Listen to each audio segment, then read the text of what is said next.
Good evening. At this time, I call regular meeting to order. First is the Pledge of Allegiance. Ms. Guzman, can you please lead us in the pledge? I pledge allegiance to the flag of the United States of America and to the republic for which it stands, one nation, under God, indivisible, with liberty and justice for all.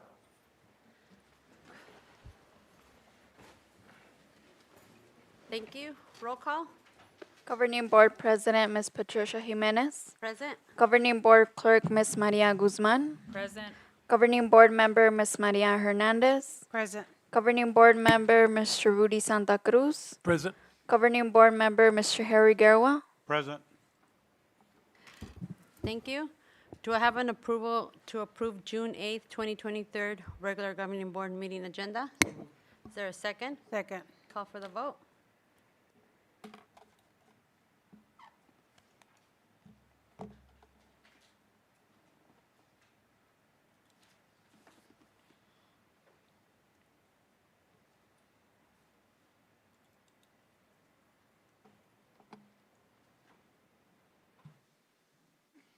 Okay, motion carries.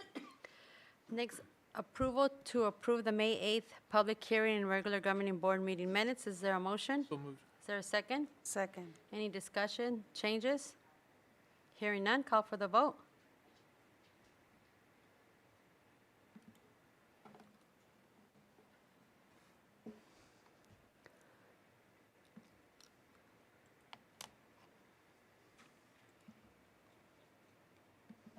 Okay, motion carries. Next, we have governing board reports. First is Ms. Hernandez. Just want to welcome everyone, not a report, Madam President, but just a welcome to each and everyone that's here this evening, that you guys finished off the year. And so now it's kind of like taking these steps to prepare for the next, and that's always the biggest. All the employees and families and parents and all that are here this evening, just a good welcome, and I hope you guys have a good, safe summer. Thank you. Next is myself. Bienvenidos a todos los que están aquí esta noche. Gracias por estar aquí presentes. Welcome, everybody. I want to thank our cafeteria ladies. I'm like, they always feed us and still give us presents. So thank you very much for the present that they gave us. I also want to kind of echo, school's out.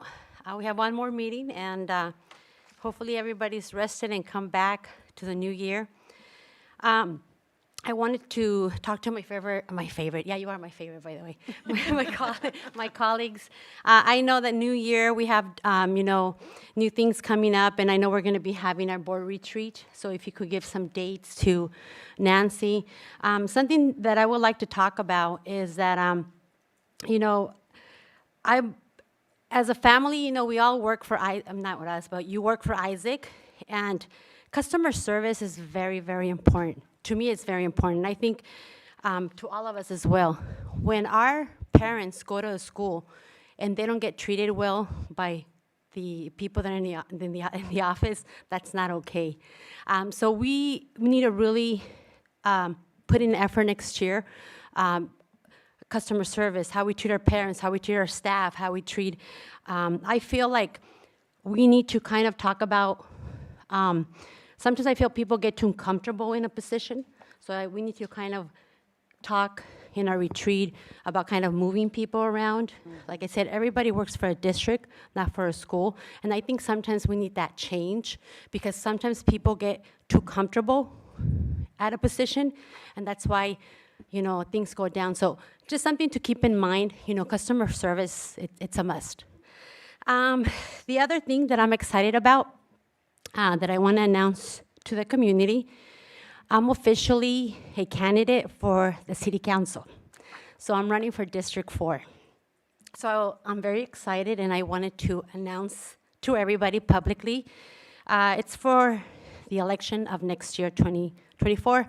And I'm not leaving the board. So just to clarify that, I'm still gonna, be on the board as long as the community wants me. But I wanted to make that, that announcement. And thank you again, everybody, for being here. Okay, next is Ms. Guzman. I just want to welcome everyone here tonight. Thank you. Thank you. Next, Mr. Santa Cruz. Yeah, I have no report today. I just want to welcome everybody here despite the heat. So you're brave for coming. Thank you. Thank you. Next, Mr. Garwell.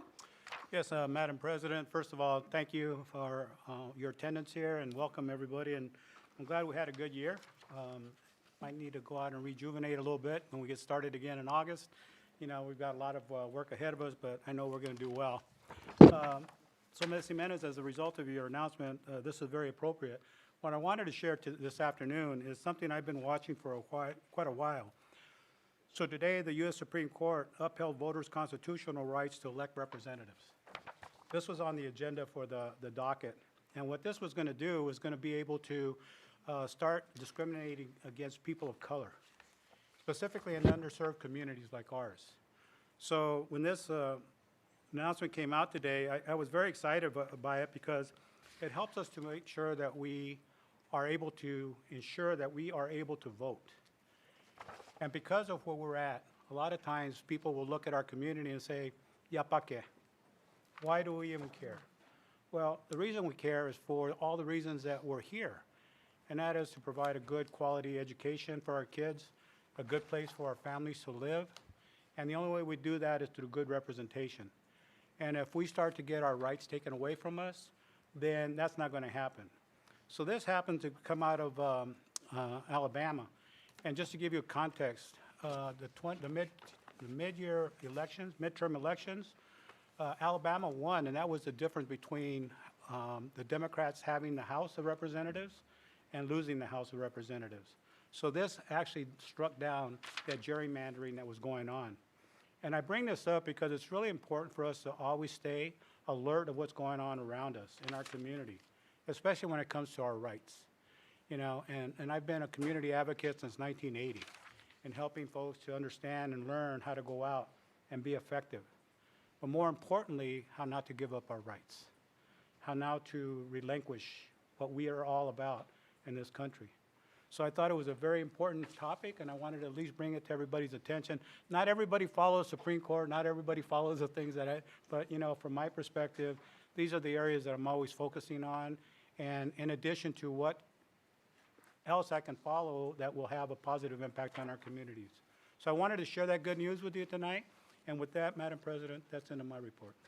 Thank you. Next, Superintendent update, Dr. Ventura. Madam President, members of the board and Isaac community, I'd like to begin with letting everyone know, including our board, that we have received an award from the Arizona Department of Health Services. And it says, congratulations, the Isaac School District meets the Healthy Arizona Work Site Gold Award criteria. So Isaac is being recognized for providing a positive, effective health and well-being environment for our employees, families, and community. And all of this is evident by the initiatives that we've had here, the type of things that we support within the district and outside the district. So I want to thank the board for always being supportive and taking care of our community. And when I say community, it means everyone here, our members, our staff members, our families, that you go above and beyond to make sure that their needs are being met when it comes to health, safety, and wellness. So thank you for that. And thank you, Ms. Barraza, for your hard work. She leads a lot of those initiatives. You'll be hearing from her later today, but thank you, Ms. Barraza, for your work in that area as well. Earlier this afternoon, it wasn't part of my report, but I would love to share this with you. We received a grant for our summer enrichment grant, which is for summer school, from the governor's office, $957,000, 320. And so that all goes to support our summer school programming. And then we received another grant worth $2,353, and I'm sorry, $2,353,071. And this amount is for the monies we have spent to improve learning in the classroom on a daily basis through tutoring that we provide, 40 to 50 minutes daily. So thank you, Mr. Harris, teaching and learning, teachers, principals, for all working very hard to make sure that our students are getting differentiated instruction on a daily basis. Also, we have a graduate of the Aspiring School Business Officials Academy, Nancy Santos, Our business manager completed her program through ASBO, so congratulations, Nancy.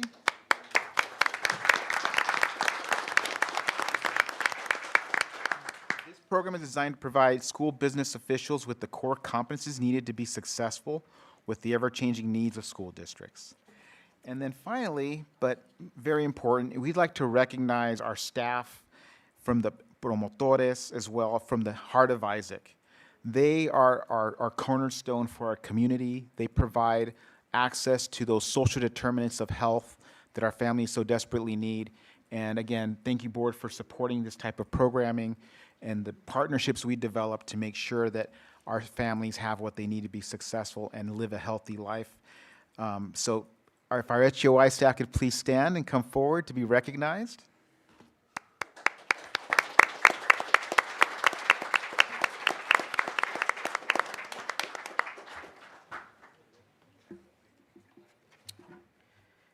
We are going to start with our promotores. Lourdes Cortés. Nora Ortiz.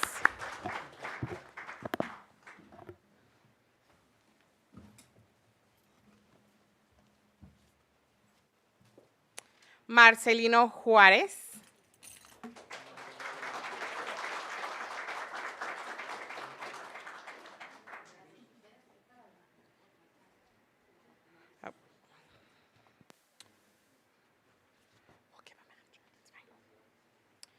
Yuri Hernández.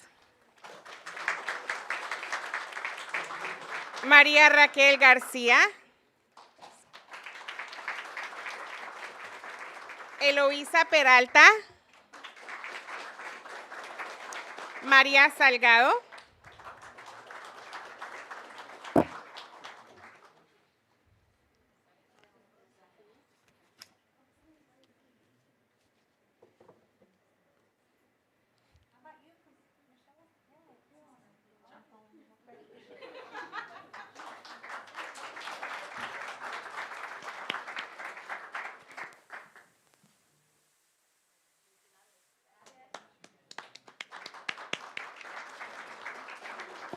All right. Can I now have our Heart of Isaac staff?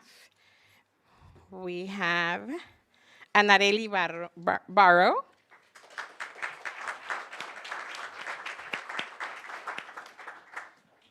And although not able to join us, I'd still like to recognize Yesenia Fernandez and Gloria Limones.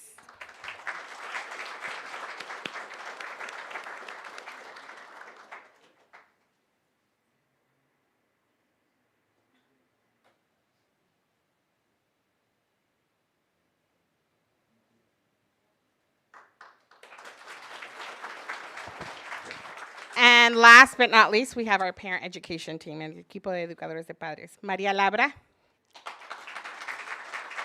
María Varela, Paulina Brown, Brenda Corona, José Munguilla, Gloria Díaz Sabas, Claudia Acosta, Brianda Álvarez,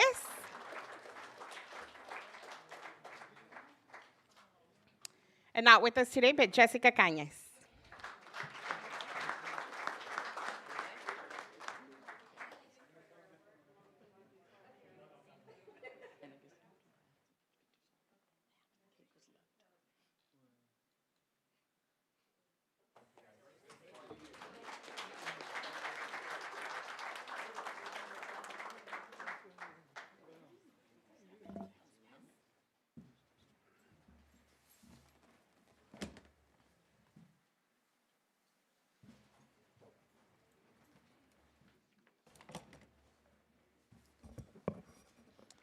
And that concludes my report. Okay, thank you. And thank you, everybody, and for being here, and thank you for being part of the Isaac family. Next is we have new business information, discussion, and action. First is presentation of Isaac Cares, Ms. Stella Barraza, Community Health and Safety Specialist. Ms. Barraza?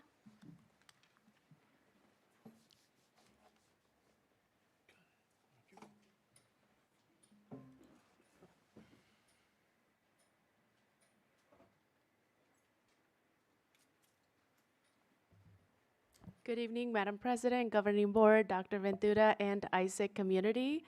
I am very excited to come and share with you a plan that we have developed, district in collaboration with our 3 middle school principals, to put together what we started this spring to really tackle something that we all have a concern about. And we started with drug awareness, and we have evolved into creating ISIC Cares initiatives for student well-being.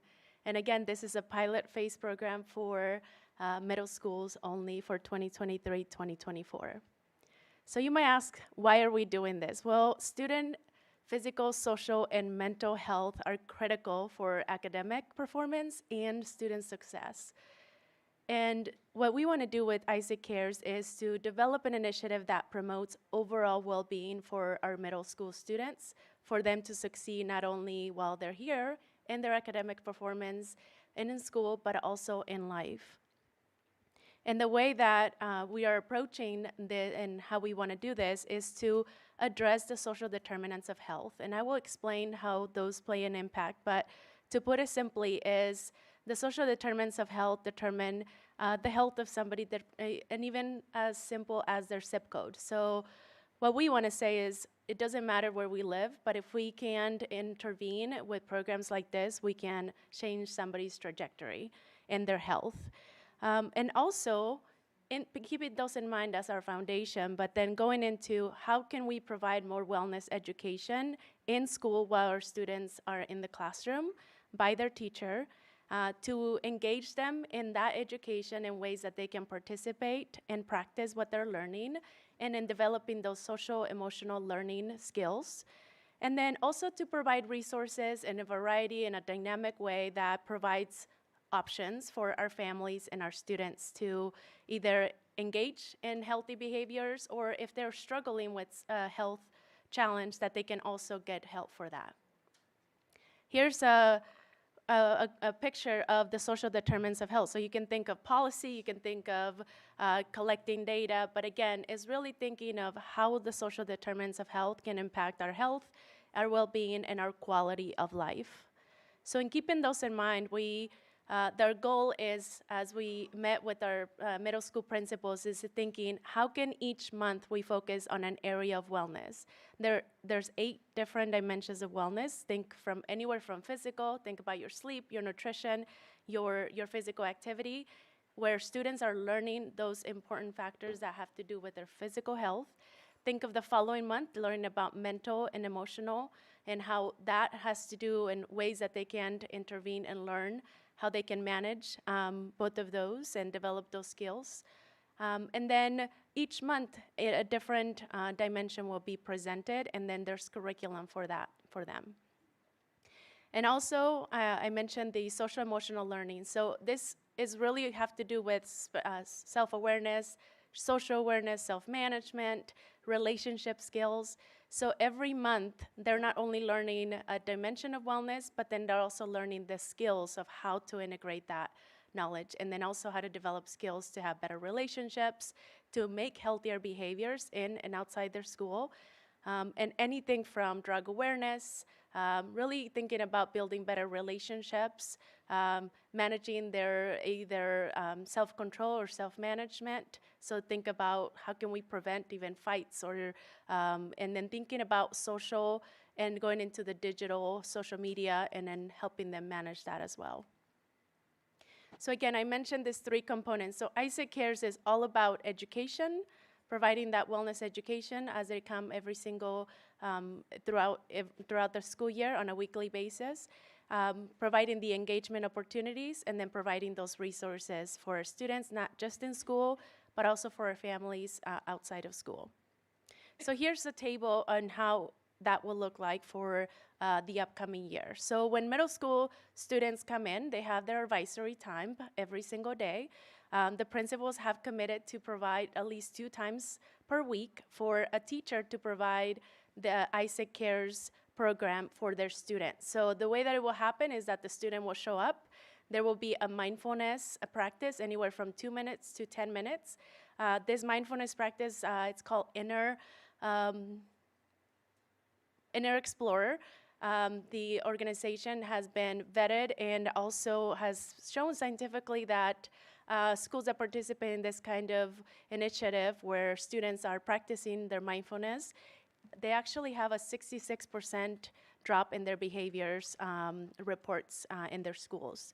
So they start with the mindfulness, 10 minutes, and then they go into the wellness skill and lesson for that day.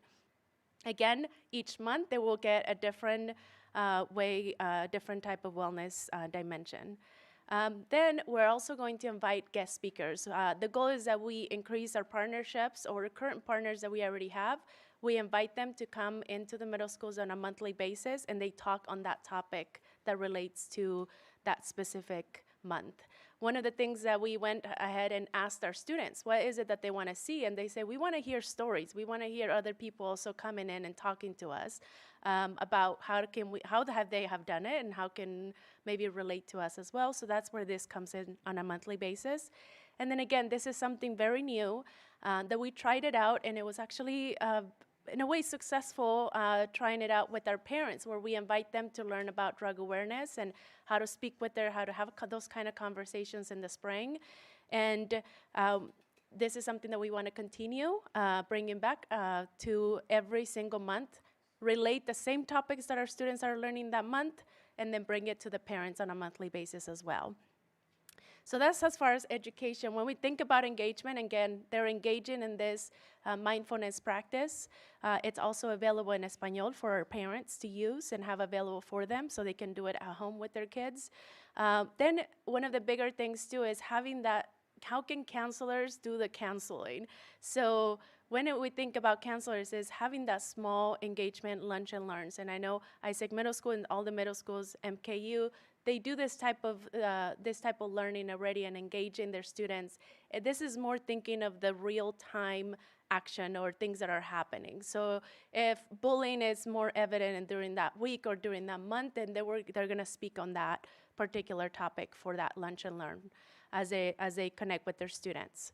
And then also promoting all of our programs that we have available for our students and our parents for them to have somewhere where to engage in healthier behaviors. And when we think about resources, so again, having our counselors on site, our psychologists, continuing with that, and then bringing in another partner who, it's Yes, I Can. It's a partnership where it's more behavioral health, supporting our counselors and our psychologists in our middle schools to have more personnel for the need that somebody may have. And then also to continue to increase our partnerships through Valle del Sol. We have Not My Kid, who they actually have a donor legacy foundation who has set to them to focus on Isaac as part of the funding that they have given to them. So they have committed throughout the year to support us on a monthly basis. And of course, we're adding more to that list. And again, we don't want to do all of this and not look and see if it worked or it didn't. We often hear those qualitative data, right? That we hear those good stories and testimonials, but is this really working? Is this being effective? Is this changing somebody's trajectory and their lifestyle? So the goal is that we continue to meet as a committee, not only from the district and our middle school principals and their leadership, but also with students. We want to hear how it's working. We want to hear how can we make it better throughout the year, and of course with our parents. And then for us to do data collection, anywhere from surveys, perception surveys, participation data, attendance, and then also how it relates to their academics. And then this is a new one as well. We want to establish for this program to have a partnership with the scientific research team where they can come in and evaluate as we're looking at the social determinants of health. And if we intervene with programs like this, how can this become a model for 10 years to come for other schools to have that social, emotional, academic, healthy experience for our students? And at this time, I will take any questions. Thank you. Does the board have any questions? Madam President, not a question, just a comment. So, Ms. Peraza, I think this is great, and I specifically enjoy the fact that, data collection, but also research. Have you had any interactions with the Blue Zone initiative in South Phoenix? Do you know about that? Yes, we do. We actually were interviewed as they were developing their plan. We were part of the schools that they interviewed to have that, but we have not participated after that. I believe they focused a little bit more in the South Phoenix area, but yes. Okay, yeah, I just bring that up because you know that model very well, and it hits on all the elements, including the social determinants of health, which one of the biggest ones, which is one of the items on our agenda tonight, is housing. You know, if you don't have a good environment that you're growing up in and living in, then we can't expect our kids to be able to come in and really participate, right? Because of the things that are going on around them. So I think that what I'd like to do is find out a little bit more about what's going on there, and I know who's leading that initiative, and see if there's some pieces in there that maybe we can tap into for the research partnership. Fantastic. Yes. Anybody else have any questions? No? Okay, thank you. Thank you. Next, we have adoption of the FY 23-24 expenditure budget. Ms. Ling Lang, Chief Financial Officer. Is there a motion? So moved. Is there a second? Second. Ms. Lang?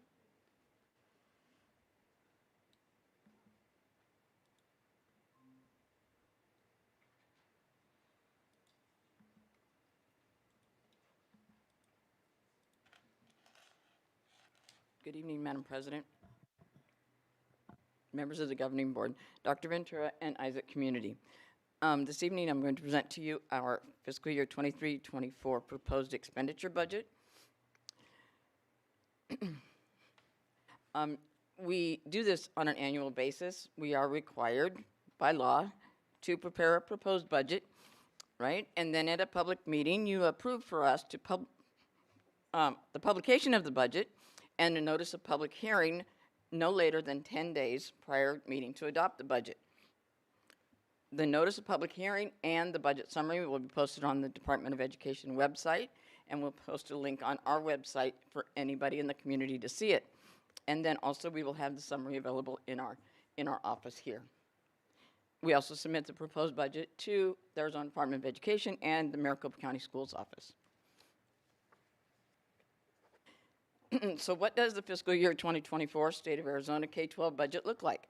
Well, the base support level, which is our per pupil funding we receive for each of our students, they increased it by 2.92%, or $139.44 per student. The reason we received 2.92% is we got our annual 2% increase, which is required by law, and the 0.92% came from them getting rid of what was called results-based funding. And so that was an ongoing fund that Governor Ducey had created. And so they got rid of that and they added it to the base support level for everybody. So that's how we ended up with 2.92%. In addition, we have what's called a free and reduced lunch program weight. In other words, all of our students who qualify for free and reduced lunch program, we get to count them as a little bit more. This year, it was 0.018. For 23-24, it will be 0.022. So every student that is on that program, which is, we are at 100% free and reduced, will count as a 1.022 student. So we get a little bit extra money for them. Our district additional assistance, which is our capital, they increased it by 9.38%, or $47.12, to bring us to $549.45 per student. In addition, they gave us $300 million in additional funding. It will be allocated to us on a per pupil basis, and estimated we're going to receive about $1.2 million, and that we can be used either in M&O or capital. The other piece that's very exciting is, as part of the budget, and the governor said she would not sign a budget unless they did this, and that was that they passed the override on the aggregate expenditure limit. This is a constitutional limit that says how much of the overall budget can be spent on K-12 education.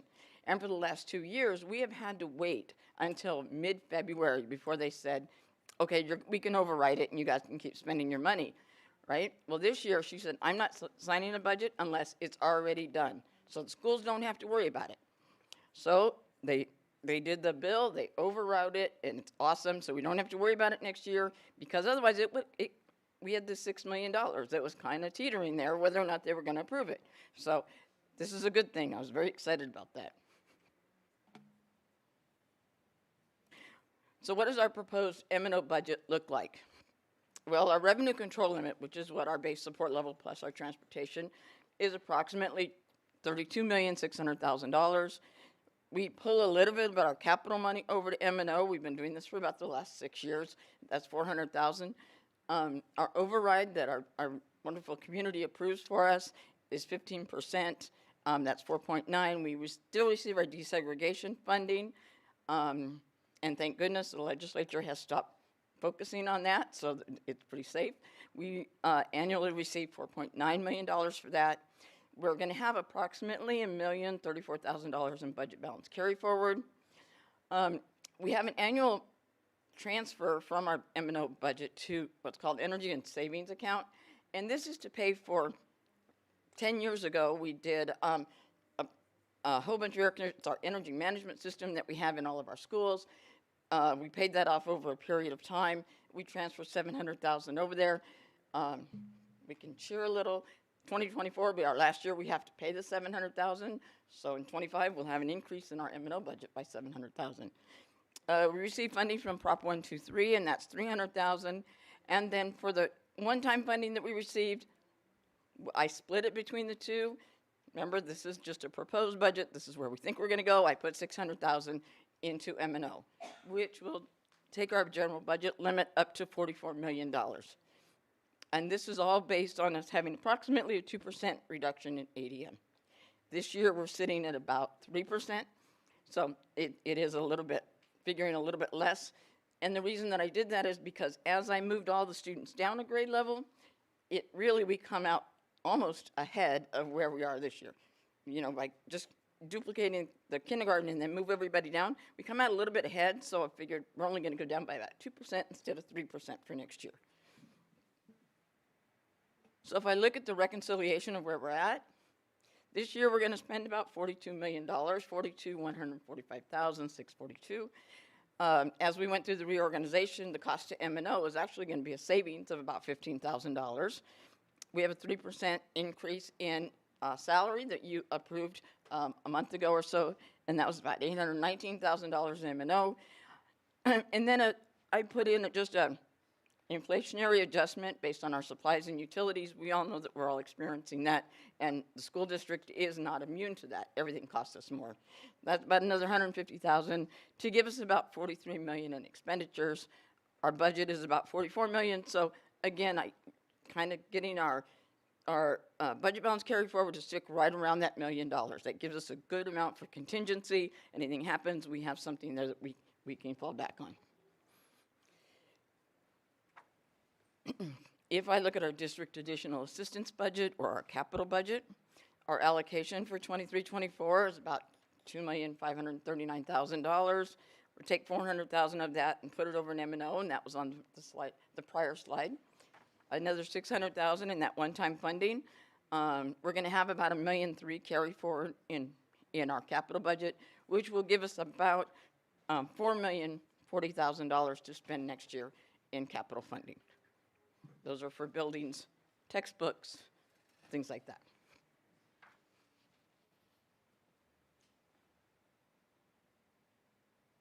What am I doing? I have one more. Hello? Yeah, froze up. Nope. Of course it did for him. Well, okay, so what happens next? With your approval this evening, we'll post the proposed expenditure budget and the public hearing notice on the ADE website. On Friday, June 9th, we'll post a website link on the district website. And then at our next governing board meeting, we'll hold a public hearing to hear if there's any questions from the public. And then as an action item, you'll vote to adopt the budget as presented. Can't think. Thank you. And at this time, I'll answer any questions. And as you notice, there are fireworks on there because this is the first time in about 3 years that we actually have a real budget to adopt. The legislator took care of it this year, so hasn't happened in 3 years. Thank you. Does the board have any questions? Madam President. Mr. Guerra? Yeah, Ms. Lang, and I think you partially answered the question that I was going to ask when you were going through your presentation, but I saw the one significant change in our budget from last year to this year was under capital. And so that one's about 1.6 million higher this year than it was last year. So I think you touched on it, but can you elaborate a little bit more on how we were able to get another $1.6 million in capital, and the significance of having a capital budget that now we can use for other things other than M&O, right? Yes, Mr. Guerra, well, part of that has to do with the budget balance carry forward. Some of that has to do with us being able to do some of our capital projects through using our ESSER funds. For example, all of our school furniture, all of our flooring. It allows us to reserve some of that capital money for later use. Capital money does not go away, it does not expire, and it earns interest at the county treasury. So unlike M&O, where we just have account carry forward, and capital actually earns interest also. So the 1.3 million in carry forward is really what increased our budget so much. Okay, thank you. And I also saw that next year, we're already anticipating a 5% increase for teacher salaries.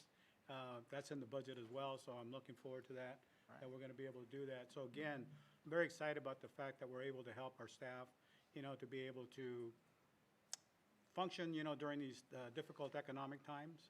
So there was a lot of good information in there, so thank you for that.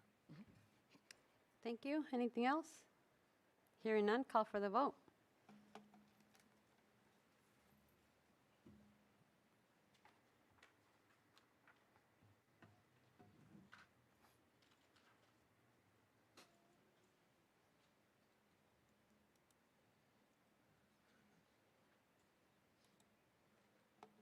Okay, motion carries. Next, approval of the 2023-2024 hiring and salary schedule. Ms. Ling Lang, Chief Financial Officer. Is there a motion? Is there a second? Second. Ms. Lang?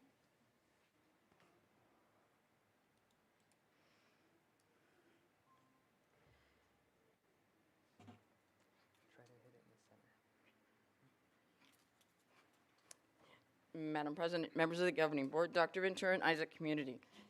As we do every year, we're asking you to approve our hiring and salary schedules for the next year. So we're looking at 23-24 hiring and salary schedules. So how did the schedules change? All of our schedules were updated with a 2% increase. It keeps the district competitive with surrounding districts, and it doesn't, by only doing the 2% versus what we're giving in a raise, it allows our this year people to always be ahead of what we're going to hire new coming in next year. The salary schedules also include any new positions that were outlined in the district reorganization, right? And we put them on the appropriate schedules and ranges. We removed positions that were removed in the district reorg have been hidden in the schedule, but not necessarily removed, because there's still positions within the district, even though they're just not being filled for next year. We added the $1,000 to the classroom site fund allocation for teachers. This was also approved with our pay raises, and that's been added to the certified and other certified schedules. And then various stipends on the stipend and extra duty pay schedule have been adjusted just to remain in line with surrounding districts. And those were, we went through with IBN and a subcommittee of IBN to look at those. We're going to go through them just quickly so I can kind of show you what some of the things were that changed.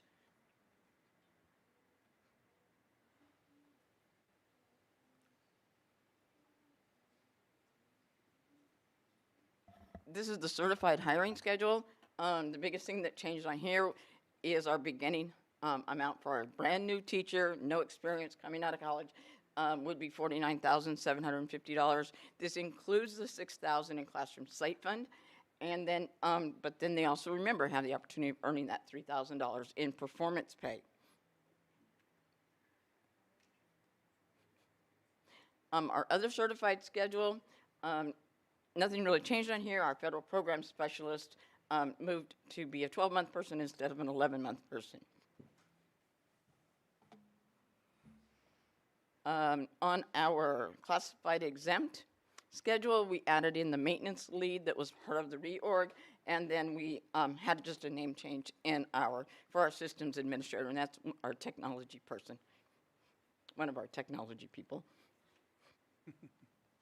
Administrative salary schedule, we added in the CTE coordinator, director of family and community programs, moved from being a coordinator to a director.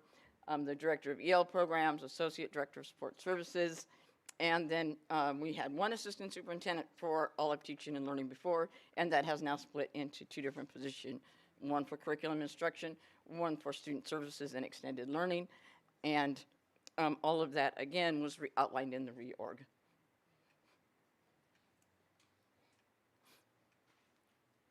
There we go. This is probably where most of the changes occurred that we actually were different than really what it was.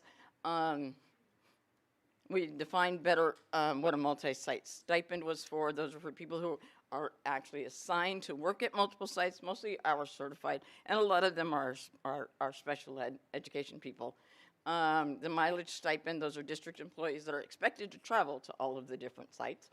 The wellness champions, and then we split out student council sponsors from elementary into middle school. Middle school, just, they have a lot more activities to do, so we gave them a little bit of a bump in that amount. And our site sports coordinator, again, we didn't feel that they were getting enough to worry about all sports all the year through, so we increased that. We included a band stipend for our band teachers at the middle school, not just for coaching. And then we had professional development at $20 an hour. We just moved that down to $25 an hour for our certified people. And all of these changes were agreed upon within an IBN subcommittee. And so that's where those amounts came from. And under classified, we added the driver that's a non-CDL driver. This is, I believe, a job description that is under our consent agenda this evening. And I believe that was the only change. I don't think there's anything on the next page. The only other change is the bus driver dispatcher moved down a range to be the same as our bus driver trainer and our bus driver fleet advisor, so they're all in the same range there. Other than that, I'll be happy to answer any questions you may have regarding the salary and hiring schedules. Thank you. Does the board have any questions? Ms. Lane, I have a quick question. What index 1.48, what does that stand for? This is how much of a change there is in the range. So if, for example, what's up there right now, if we were to look at, say, range 30, if I start at $20.30, as I go through that position, my top pay is going to be 1.6 times what I would make if at the lowest range. So in other words, I can grow by more than half of what I'm making right now, okay? So, and that was just there to make it consistent for every range is the same way. When we went back and we redid the salary schedules, I believe we did this in 2017, the ranges were all over the place. What was the beginning to the end? There was no consistency from one to the next. And so we sat down and we said, okay, what's a good number? And so, you know, from where I'm at, I could grow by another half again, or 0.6 more than what I'm making now to get to the top of my range. 1.6 for classified, I believe. I don't think there's one on administrators, but it's the same. I believe it's 1.48. Anybody who is a range. The teachers are hiring schedules. So the teachers are, the numbers are set, and wherever they land when we hire them, it's a hiring schedule, and then teachers have a control of their own destiny, so to speak, because through professional growth, through taking additional classes, through all different things, they can earn more money, and so teachers get hired on just the schedule of a hiring schedule. They don't have a range, so to speak. Okay. Well, I like what we need to be competitive with, like you said, the surrounding districts. I do believe the classified salary schedule should be a little bit more. Costco starts at $17.50. So hopefully, we need to be more competitive. So that's something that we could look into for the classified salary schedule. I believe we need to start higher. But yeah, because it's all about being competitive and retaining our staff. We want to make sure that we keep our staff and we take care of them. Absolutely. And Ms. Jimenez, we'll be happy to go back and look at this. I think it was during last year that throughout the year as ranges changed and what people were paying in other places. We went back and I believe we adjusted, I don't even know, I think I came back 3 times with the change in the salary schedule because we needed to increase what we were paying.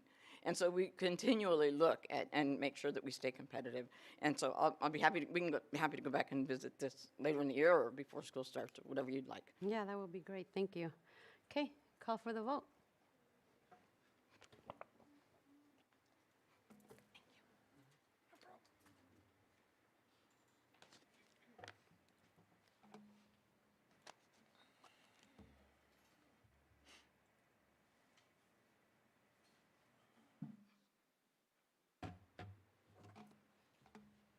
Okay, motion carries. Next, approval to purchase a STEM Smart Lab HQ for Moya Elementary. Ms. Ling Lang, Chief Financial Officer. Is there a motion? Is there a second? Second. Ms. Lang? Madam President, members of the board, Dr. Ventura, at this time, I'm going to ask Ms. Szabo and Ms. Warner to present to you the proposal that they have to purchase a smart lab for Moya Elementary.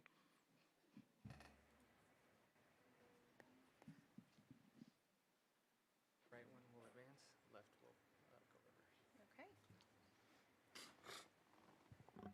Good evening, Madam President, Governing Board, Dr. Ventura, and Isaac Community. I am Gina Szabo, proud principal of Moya Elementary, here with my colleague, Ms. Taylor Warner, who is our district STEAM coordinator. And we are here to talk to you about how this STEAM lab is going to benefit the students of Moya Elementary. Okay. So one of the things you may be asking yourselves is why Moya and why now? And it's really in our mission. It has been a part of Moya's mission from the very beginning. One of the things that we are focusing on as a school this year is critical thinking and having student-centered instruction as an emphasis, and STEAM, science, technology, engineering, art, and mathematics really plays into that differentiation that we can give to our students. We want to be able to support our mission, which is to strive for excellence by setting high expectations, facilitating critical thinking, and imparting student-centered instruction emphasized in STEM or STEAM. So what is a smart lab? A smart lab and Smart Lab HQ, the HQ stands for headquarters. So Smart Lab headquarters is a STEAM lab where it integrates hands-on learning, project-based learning, and student-centered learning. So our kids would be able to actually work through a curriculum that gives them the tools that they need to create the projects. And it is student-centered. So when we look at that as a model as teachers, it's great because it's differentiated for our kids. And that's something that we want and that we need at Moya because our kids are very hands-on and they love science. Good evening. On the screens in front of you, this is a design. So imagine you're walking into Moya's library. Smart Lab, one of the many services they offer is they came in, they measured out our space, plotted it out for us, and they will help us with the installation. So part of this package is it includes the furniture, the installation, the design for the space. So you come in, we'll have these tables around the outside of the room where students will be working in groups of 6 on each of their different projects. So at each station, there will be a MacBook computer as well as individual sets for different technologies, so drones, a Padcaster for them to do broadcasts from around the school, as well as robotics, 3D printing. I think that sums up most of those. So one of the big things that sets Smart Lab apart is that it is completely wraparound, so their curriculum, their materials, and their installation are all integrated together. Okay, and with that, with these smart labs, so again, it engages all learners and it gives them the opportunity to engage in the project-based learning. One of the things that we did look at when we were thinking about this smart lab and looking at a STEAM lab is incorporating those MacBooks. Even though we know that our district uses more of the Windows, but MacBooks are used at ASU. They're also used at NAU. I want my students to have the opportunity to use those tools that the colleges are actually utilizing at this time. But not only that, the discipline of STEAM and how they have science, technology, engineering, art, and math in there, it really focuses on students' interests, but not just those students that love math or science. It's for students that, of all interests and all different learning abilities. My background is biochemistry, and with that, I have a very big love and passion for science. As a female, I was one of the only females in a science room at some times, and I always felt at a disadvantage because of that. I really want to empower my young women students at Moya to really have that background so they can go in with confidence and really get those jobs that are in technology and in the medical field as well. So I wanted to highlight the learning approach for this Smart Lab because, as we've talked about STEAM with science, technology, engineering, art, and math, you're like, well, we offer a lot of those classes. So the purpose behind STEAM is to bring in these 21st century skills as well as the career and technical skills to help prepare them for the future workforce, for college. And so through this model, they'll be able to integrate those different disciplines to really focus on critical thinking and problem solving. So it starts out with them exploring a problem, and that's the piece where you'll see the most teacher talk. And then throughout the project, students are working in those pairs or groups of 6 to plan and then do a project and have that iterative design, and finally share their learning or their project to the group. And, sorry. Yeah, I think you're good. Oh yeah, I'm on to the next one. So, wanted to share a little bit of our strategic outcomes and measures. So this would tightly align to our strategic plan for the district. Part of our goal number 1 is to really emphasize the STEAM education. So a couple of short-term outcomes that we're looking at is both in our elementary, making sure that our elementary students have access to rigorous STEAM opportunities. And eventually, while this class will start out as an elective, we want to have more teachers involved in bringing their students for these projects throughout the day. It also will help us with the marketing piece of being able to bring more students into Moya to show that we have this unique opportunity and hopefully help with that student attendance rates as well as that teacher retention. And then our longer term measures will be seeing how those students perform as they go on to Moya, onto MKU and some of our other schools, as well as the college and career readiness that we see over the long term. Okay, and as you can see, the cost is in front of you right here. And how are we going to pay for this? Upon your approval, we'll be paying for this through our ESSER funds. I really have been working with Ms. Warner since November, trying to figure out how can we bring some more science into Moya? How can we align our mission with what we're actually doing, putting our words into action? And so after speaking with Ms. Lynn Lang, she said, we have some ESSER funds. Come on, let's do this. And I was really excited about it. So we started working together and using ESSER funds where, we will be able to fund this project, along with, and upon your approval, a STEM grant from the Diamondbacks and Honeywell. And that grant is also going to open up a partnership that we could potentially have with the Diamondbacks and Honeywell also. So with your approval, that's our cost right there. And as far as future costs and payments, this is all going to be from M&O. So the certified teacher is going to be an M&O cost. So what we will be doing is the teacher will be teaching the STEAM class as an elective. So we're going to be taking our technology and library paraprofessional and creating a position for a teacher to come in and have an elective. So our students, instead of having only half-time technology and half-time library, will actually have a full-time STEAM teacher that will also include that library focus time as well.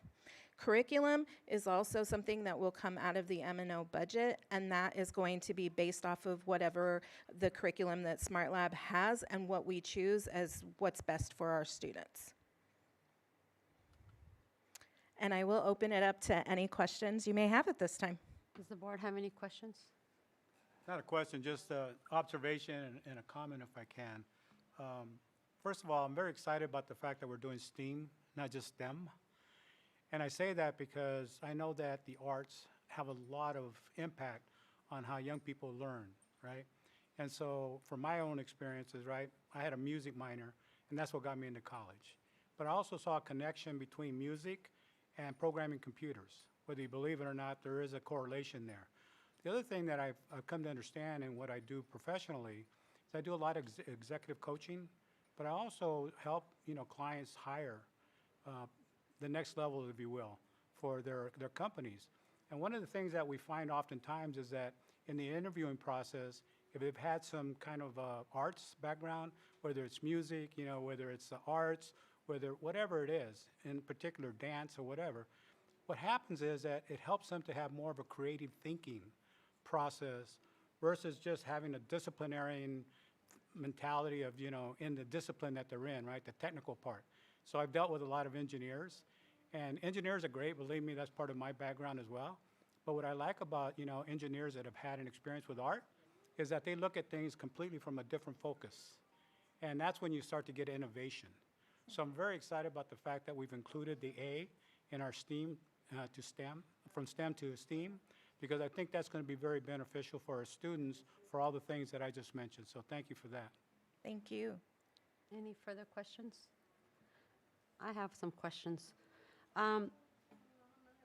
Was the staff involved in this also? I mean, are they aware of it? Yes, absolutely. We went through our leadership team. We've done surveys, and we actually have this included in our integrated action plan as well. And the teacher, so just to clarification, when you talk about certified teacher and curriculum, is it, you're gonna have two people? It's Or just one? It's just one. It's the certified teacher who will be teaching from a specific curriculum from Smart Lab. And is that person gonna be trained? Is this company gonna come and train them? Yes, they will do all the training, and that's one of the reasons why we really liked this company, was because they do the whole wraparound. It's like turnkey, and they come in and they support, and they do the professional development and continual professional development for the extension of the license. And then you talked about electives. The electives, is it for K through 5th or which Yes. students? So electives would be K through 5. So currently we have music, we have art, we have PE and technology. And so taking that technology and creating STEAM so we can incorporate both of those in there. And who picks those students to go to the electives?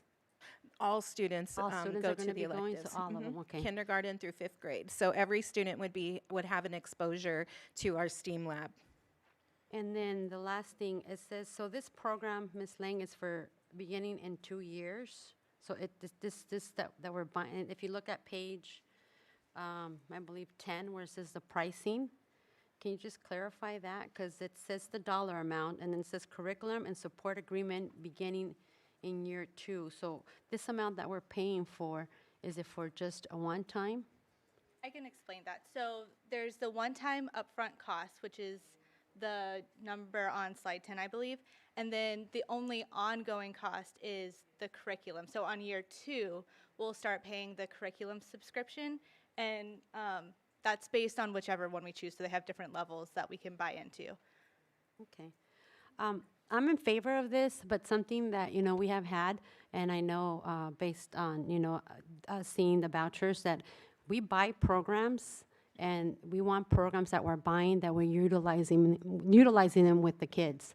And as you know, as board members, we have to be good stewards in where we spend those monies because we answer to the community. So, any program that's in favor for our students, we just want to make sure that we're using those programs. And because in the past, in my 20 years, we have bought many programs and we do not use them. So that's something I hope that it's aligned with our curriculum and that we're doing so. It is. It is aligned, and we actually will be working with Taylor being our STEAM coordinator. She works closely with Alicia Weidman, who is our science coordinator as well, and so our science specialist. And so we really want to align those things together. This is not something that I just like kind of take lightly. I agree with you 100%. We really need to focus on providing this for our students, because my Moya students, they deserve the absolute best, and I think that this is something that will give them that edge and help them. Okay, well, thank you. Okay, call for the vote.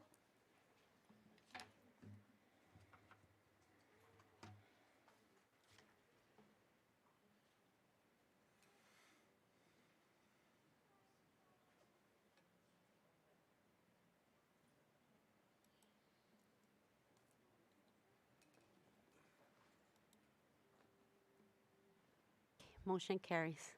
Thank you. Okay, next we have approval of the Isaac School District Safety Technology System Project. Mr. Gualberto Perez, Director of Technology. Is there a motion? Is there a second? Second. Okay, Mr. Perez.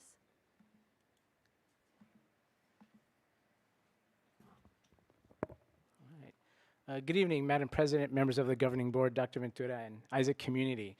Tonight, we bring forth a plan on updating our safety technology systems here at Isaac. So our goals for this project is to update these systems to be relevant to our current needs and to use current technology for all the new possibilities that they give us. Our focus, of course, is providing a safe environment for all students, staff, as well as guests when they're on an Isaac campus. And we want these systems to be integrated and easily accessible to site leadership and to district staff and all staff district-wide. So we're focusing on 3 areas in this phase of the project. First up is cameras, so focusing on the perimeter of all our sites, getting coverage of these cameras, and especially the front office, which is, of course, the main entrance onto the building. We also have an update to our very old intercom systems to have full site coverage in the campus and around the buildings as well. And then finally, door access. So that's typically a badge system that you may have seen. That's the same kind of system we're proposing that would be on all the perimeter main entrances of the building. So for our camera project, we're looking to currently work with the vendor, which is Fire Security Electronics and Communications, also known as FSEC. And the idea is for them to be able to install cameras on each campus, again, around the perimeter, as well as certain common areas where a lot of people might be flowing through the building. These cameras would be managed by a really good camera system called Avigilon that's used in many school districts, which is why we're looking to move forward with that.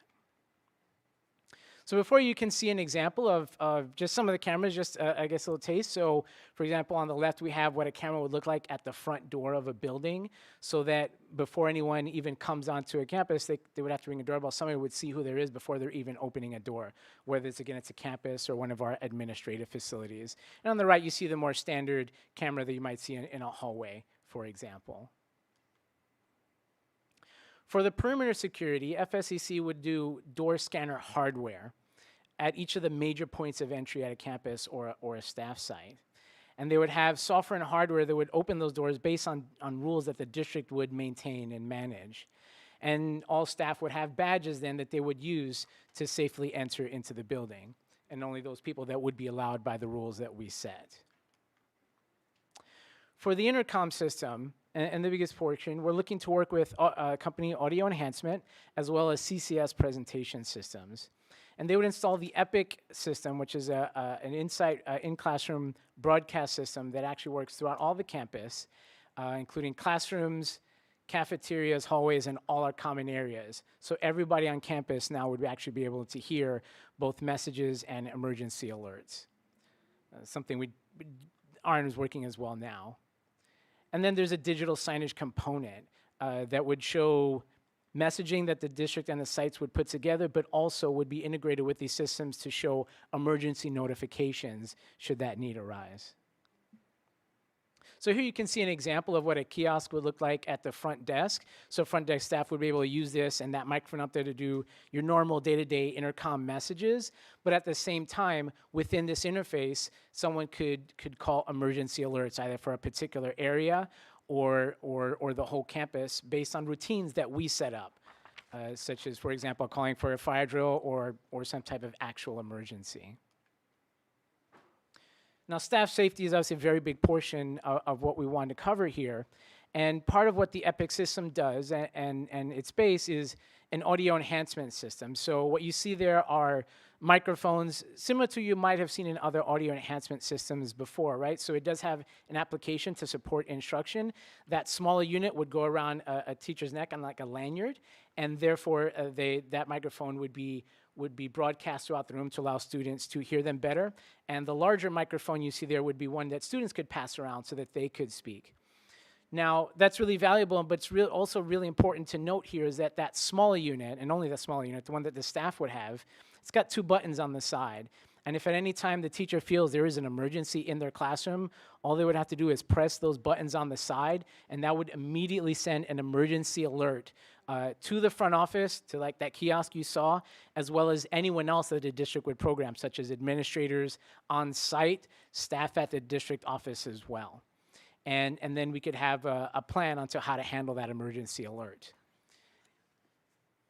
And it is only, again, I always remind you, it's only on that small system, so I know there's a concern there's not something that students are just going to be able to do on their own.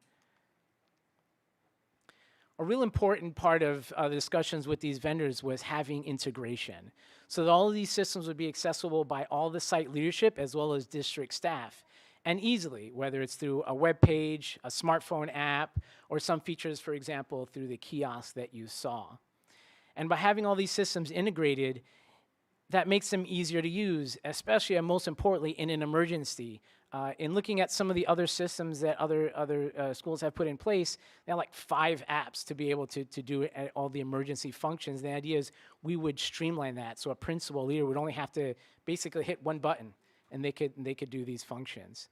And also by having newer technology, we open the avenues to further integrations, such as, for example, integrating with fire and security alarm systems. So some scenarios that these tools would allow us to do. One example is doing a lockdown at a site. So if a principal has a reason to call lockdown at a site, all they would have to do is pull out their phone, their district phone, and press a button that would say lockdown. It's a routine basically.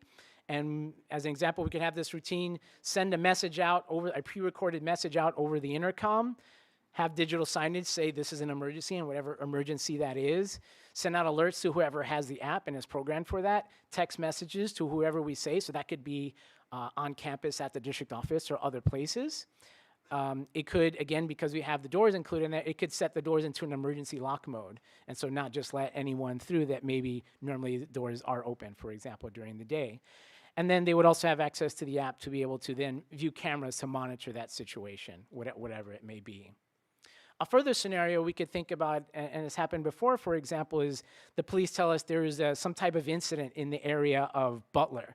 So immediately we would want to send a lockdown to the 3 schools in that area, Butler, Udall, and Moya, because they're very close together.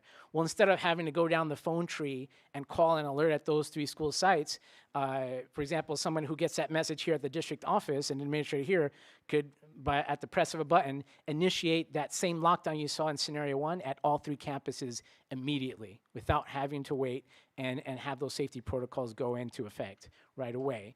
And again, be able to monitor the situation at all 3 campuses through the one app for all the cameras that are there. That's what those integrations allow us to do. So some details about the vendor, because these are bigger projects. Again, FACC, a local vendor, has been around a long time and worked with several school districts here in Phoenix as well as Tucson. Audio Enhancement is a national company. They worked with many districts around our nation and also here in Phoenix, for example, Avondale Elementary.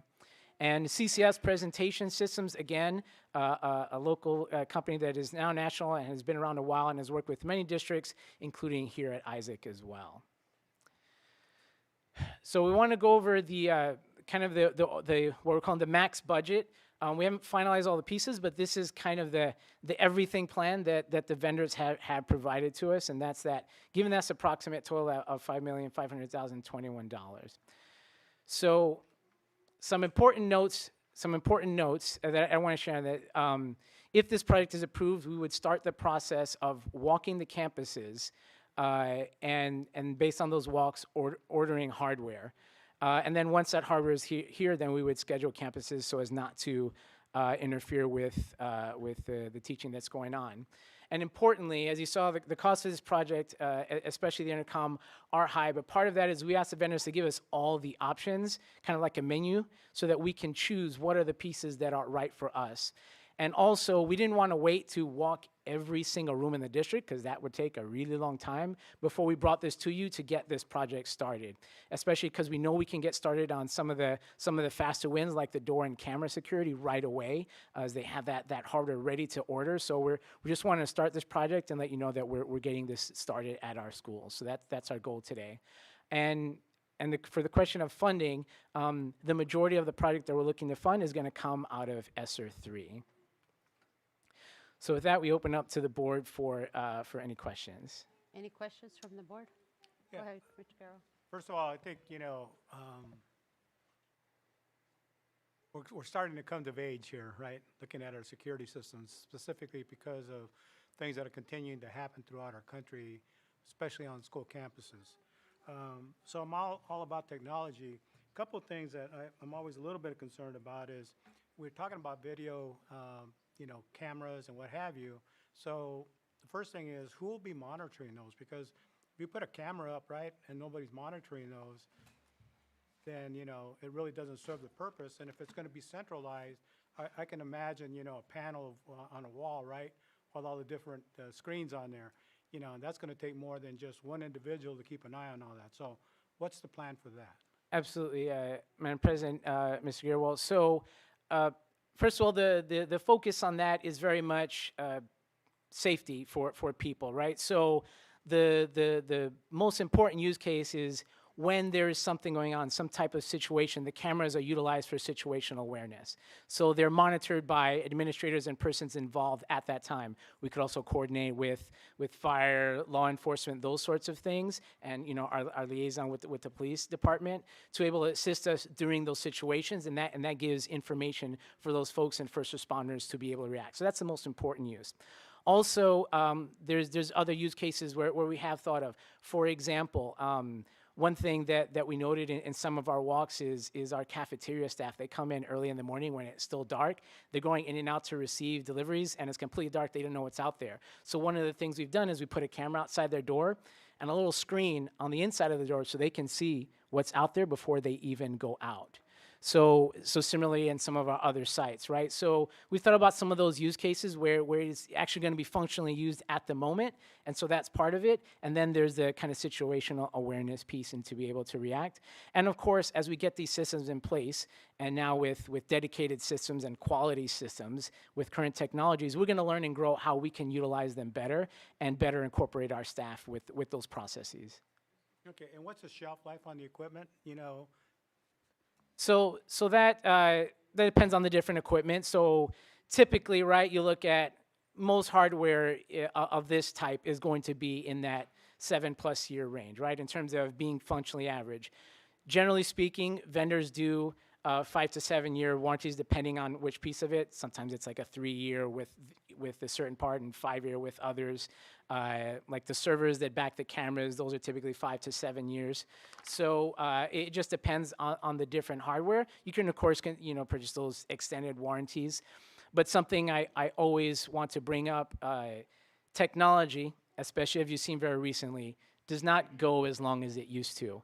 It changes all the time, and now at a much more frequent rate. So part of the plan, and I've discussed this with the cabinet team, is once we get this in place, we have to set up a plan to maintain it, have an annual replacement budget for cameras, for the speakers, for the door hardware, so that we expect they're going to fail because hardware fails. And so if we have a replacement budget, we can immediately address that, and then it becomes a replacement cycle instead of that big kind of gut punch of having to pay to replace everything in one shot. Okay.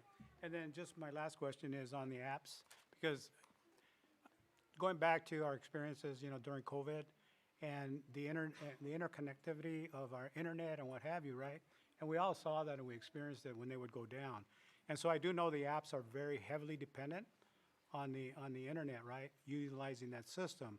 So are we looking at backup systems in order to make sure that, if there is a failure from the internet provider, that those systems still work? And the reason I'm asking is, if there's an active shooter, sometimes they have a tendency to go out and cut all the cables, right? That's coming into that particular building to try to, disarm the entire system. So I'm wondering, what's our backup on that? Yes, absolutely. So our primary backup on site is first and foremost the battery backup, right? Because if you lose power, right, that obviously affects the system. Thankfully, through here, we've been able to put battery backup units, and that's part of this plan to ensure that all those devices are on battery backup, so they can last through whatever situation might cause that. And then as far as network connectivity, as you mentioned, to make those apps work, we are looking at LTE and 5G style radios that we would put on campus that would be dedicated. Or not necessarily dedicated, but would give primary access to safety and security systems so that they would still work. On campus, these systems are designed to be completely without the network and the WAN. We've confirmed that with our vendors. So no matter what, the principal will always have access either through the kiosk or their phone, actually just locally there. But also, again, those wireless connectivity options would allow, for example, someone here at the district office to still be able to, or if they were needed to be off campus, for example, or as you mentioned, working with first responders. Okay, thank you. You guys have any more questions? No. My question to you, Berto, is I don't see the contract here. I know we are approving it, but usually we have like a contract of the detail that this company. Oh, the actual contract. So I apologize if we miss attaching that. I did provide it, but I apologize if we miss attaching that. I will make sure that that you can get that. I do have the contract. So I mean, the state contract's here, but the actual contract. breakdowns, yes, we do have that. I must have missed attaching that to the item. I apologize. Because I was going to ask if I know Mr. Garrell mentioned, and you were talking about because technology or breaks. So I wanted to see the contract where it says on there if something's, because that's a lot of money, which it's worth it. But if something breaks or something that's, what does the contract say on that? So yeah, so what warranties are implied or on the contract, right, in terms of both labor and hardware, which we do have. Now, obviously, that'll change based on what specific pieces we pick and those sorts of things. So we do have that, and I'll absolutely make sure that you get that information. Again, keeping in mind that whatever that is, the district still has to have a plan for what dealing with when something breaks, because it always does, but then also like financially, how do we maintain this system? We want to move away from the model that has been kind of the long-term with like E-rate, like we have had with our network, where we just wait every 7 years and try and do a big replacement. We want to have a routine budget for replacing those devices and having, stash of replacements, effectively in a way, almost like a self-insurance. So that's part of the plan too, but the vendors do have with initial installation those years of warranty. So are they going to come and train our people? I mean, because I know we don't have the staff. They're going to come and they're going to do the Yes. training and show them things, how everything works? Absolutely. For each site? So the plan is definitely for example, front office team is going to have a training how to use the camera systems, manage the door, the configurations, right? How to use that intercom, both the app and the kiosk, and also they're going to assist us to develop those routines that we want to set up for a lockdown, a fire drill, those kind of things. And they're going to use that based on their experience working with many other districts around the country to help us guide us. So there is a provision for on-site learning. There is also going to be the possibility they've offered for off-site learning for the more technical support pieces as well. But training for our administrators would be on-site, and that is part of the plan. Okay. Nomás les quería mencionar a los padres de familia que están aquí, les agradezco que están aquí. Esto es algo que nosotros como miembros de la mesa directiva hemos estado empujando de la seguridad, ¿verdad?, de las escuelas. Y este proyecto y todo lo que él mencionó es algo muy importante porque sabemos en la área en la que estamos y a veces las cosas que pasan. Es algo, como les dije, que estamos muy orgullosos de la seguridad, que nuestros niños estén bien, que nuestros personal estén bien, que las maestras estén bien. Gracias por estar aquí. And thank you you know, like I said, I look forward to this. Thank you, Dr. Ventura, because this is something that, you know, we need to make sure that we know what's going on and keep everybody safe. Thank you. Okay, call for the vote.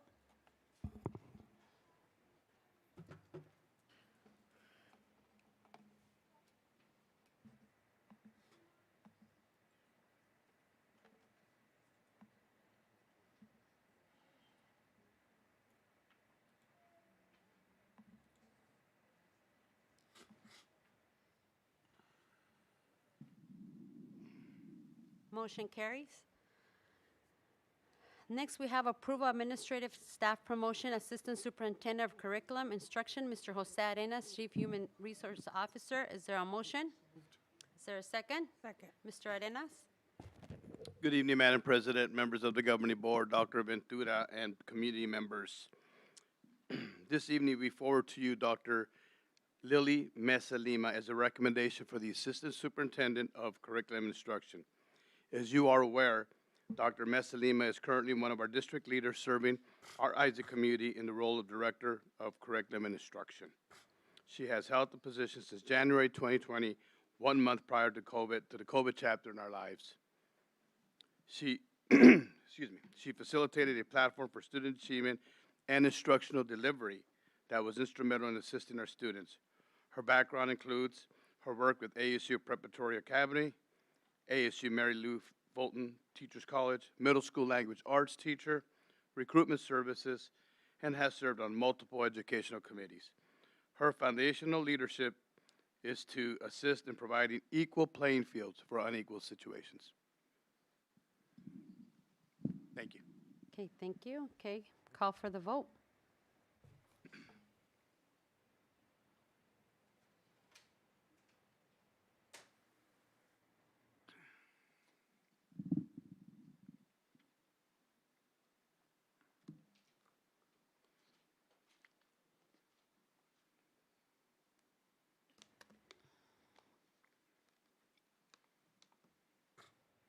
Okay, congratulations, motion carries.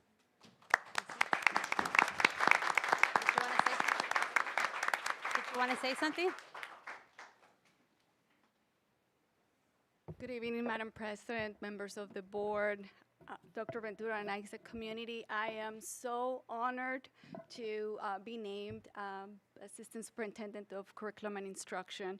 I have been in education for the past 20 years, 6 of those, 3 as a director. Prior to that, I was a strategist, and I am deeply committed to communities like Isaac.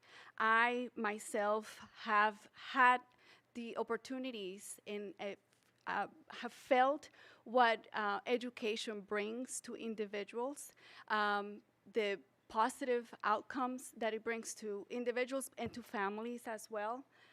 In addition, as an immigrant myself, as a student, I have also experienced challenges, and it is part of what fuels my drive and part of what I bring to my work and part of my passion for education, that I want to ensure that I work towards removing those barriers of inequality for our students. And I truly believe that every single one of our students deserves the best education.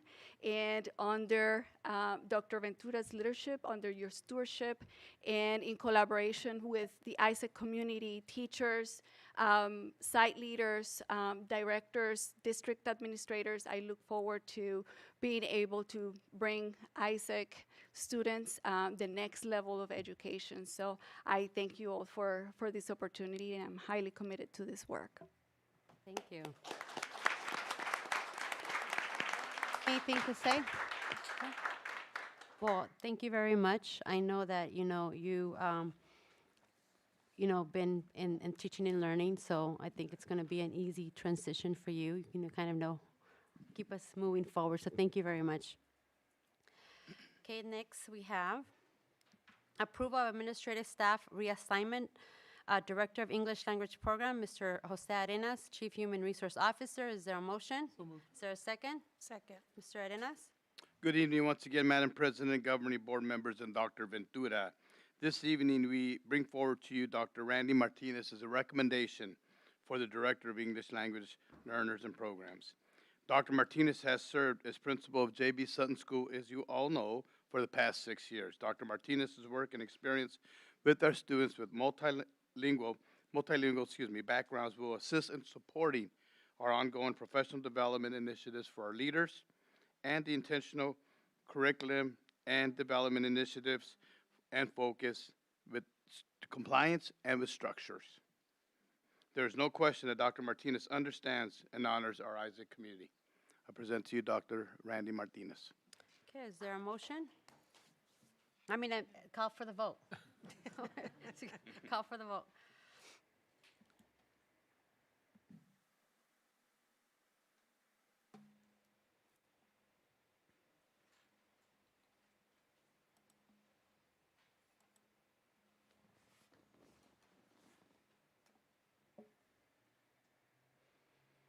Okay, congratulations, Mr. Martinez.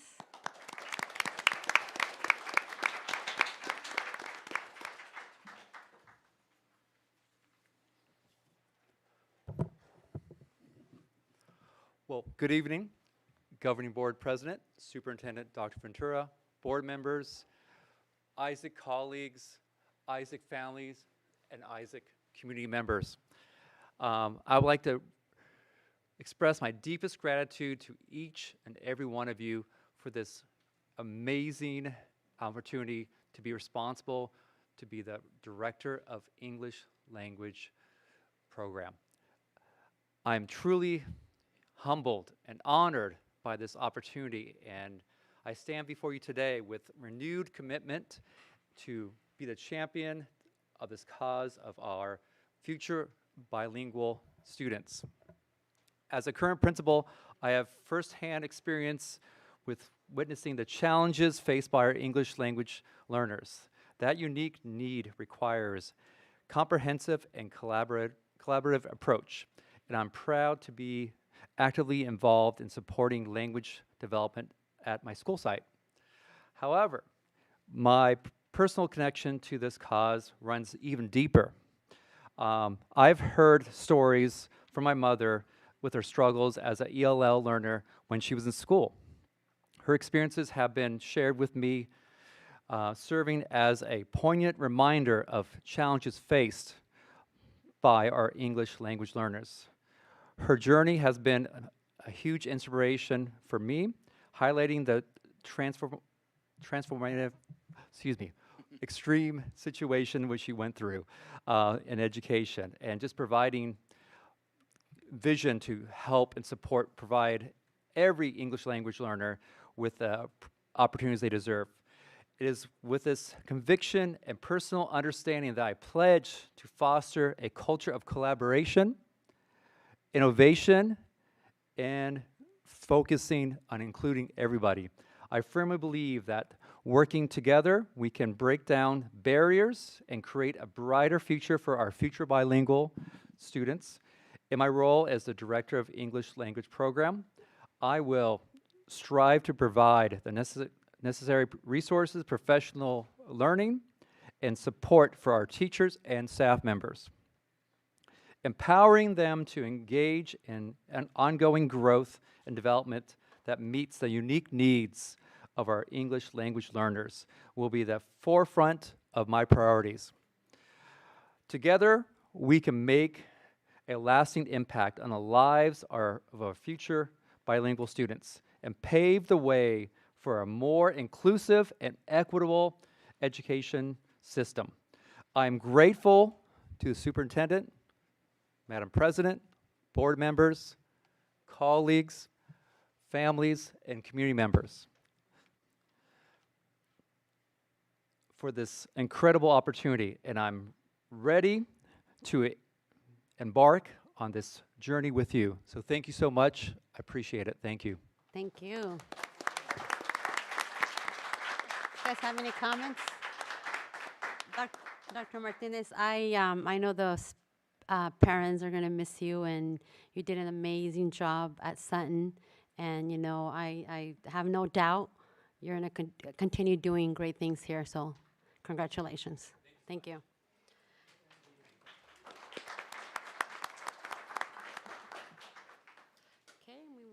almost done over here. Long agenda today. Okay, next we have approval of administrative staff new hire, Associate Director of Support Services, Mr. Jose Arenas, Chief Human Resource Officer. Is there a motion? Is there a second? Second. Mr. Arenas? Good early evening once again, Madam President, members of the board, Dr. Ventura, and community members. This evening, Martin Perez is being recommended for the position of Associate Director of Support Services. Mr. Perez has served our neighboring high school district in the Phoenix Union High School District as an assistant principal at Betty Fairfax High School, and most recently, just 6 blocks, actually 3 blocks, south of our school, Carl Hayden High School. There is no question Mr. Perez understands the operations and responsibilities of structures, systems, and procedural alignment to the betterment of our buildings, grounds, and our overall facilities. His years of experience in large urban campuses will strengthen our customer service environment in supporting our school district community. Mr. Perez brings a humanistic style when working with our classified employees specifically. He attributes this to his parents' upbringing. Mr. Martin Perez. Okay, call for the vote.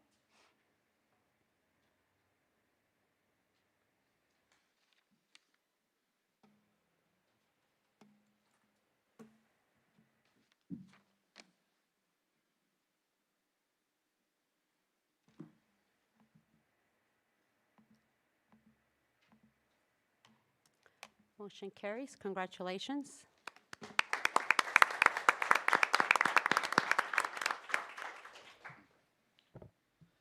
Buenas tardes, good evening, President Jimenez, members of the governing board, cabinet members, and importantly, the interview panel committee.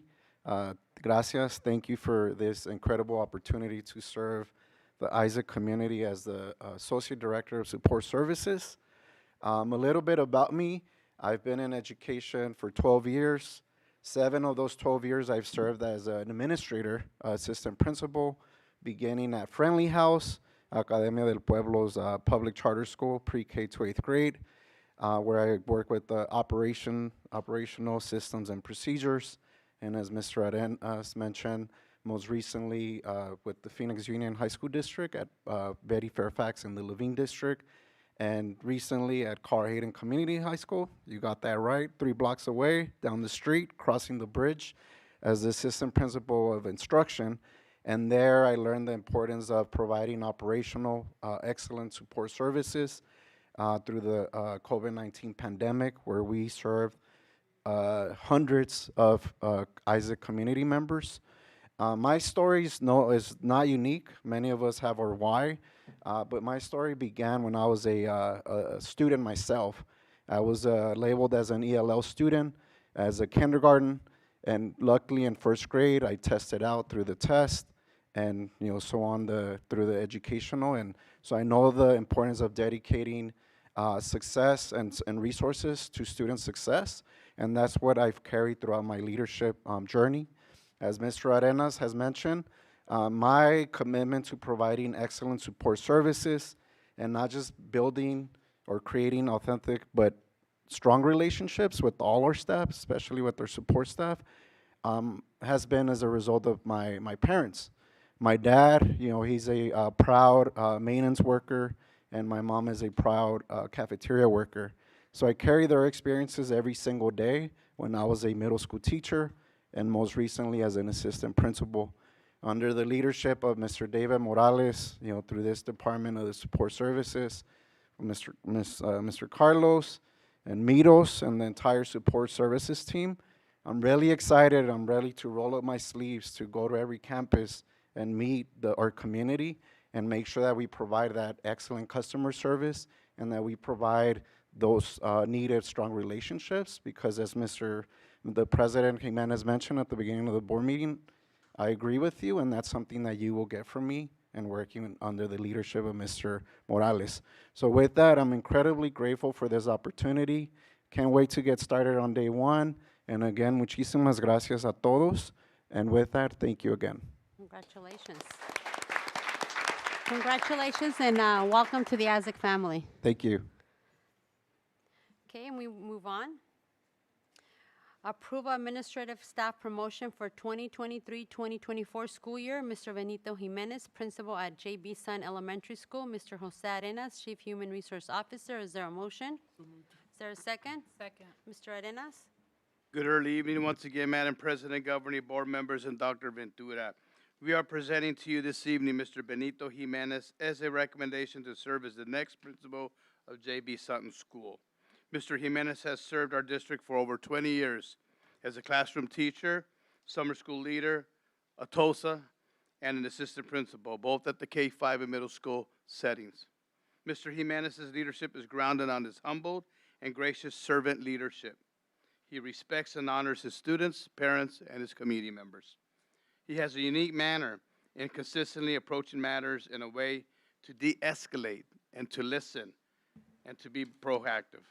This is a strength. His strength is he minimizes issues. He makes issues smaller than bigger. Mr. Benito Jimenez.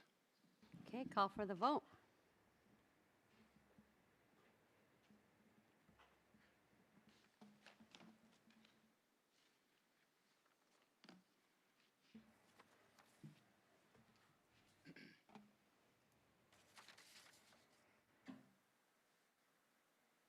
Motion carries. Congratulations.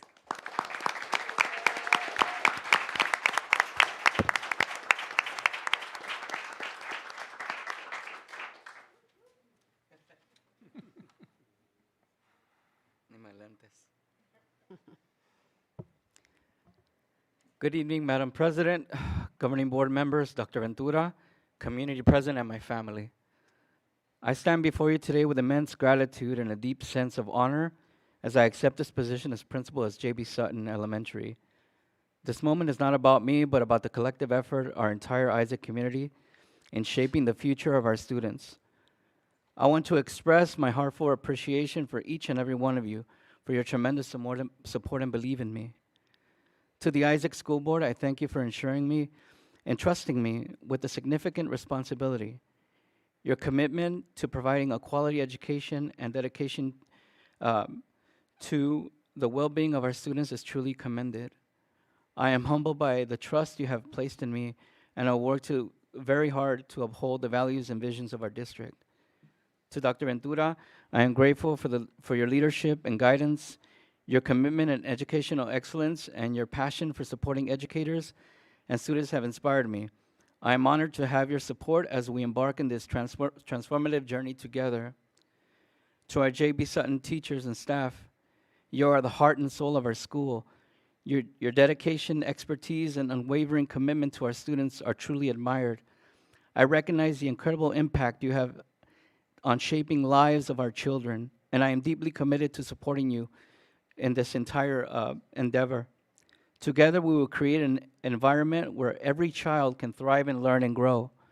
To the Isaac Comunidad, to all the members of the Isaac community, I thank you for being here and for supporting me and for walking with me. There's a Latin saying, "Nunquam solus ambulabis," and those were the first words that I uttered to my son when he was born, and that means you'll never walk alone. And I appreciate you all for being here and for walking with me. But most importantly, I want to recognize my parents for being here, for being my support. My parents came to this country with the goal to create a life for themselves and for our family, and in their silent and hard work, I thank them with my whole heart. And I want to thank Dr. Martinez, Ms. Carizosa for being inspirational leaders in my journey in becoming a principal, and I also want to thank everyone who's taken part in creating this. As Ms. Jimenez says, we're a family here in Isaac. Many of us have been here many years, and we continue to help and grow each other as leaders and as supporters for our children. Muchas gracias a todos. Thank you. Does the board want to say anything? Does the board want to say anything? Okay. Mr. Jimenez, primeramente gracias a los papás del señor Jiménez. No somos parientes, somos Jiménez. Pero Mr. Jimenez, well deserved. I've seen you. You've been amazing, and you're with the parents love you, and you've just been a good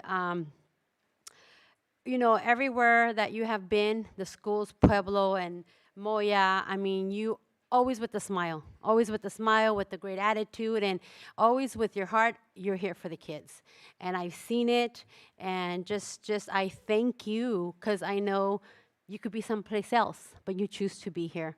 So I personally thank you, and I know you're going to do amazing. So muchas felicidades.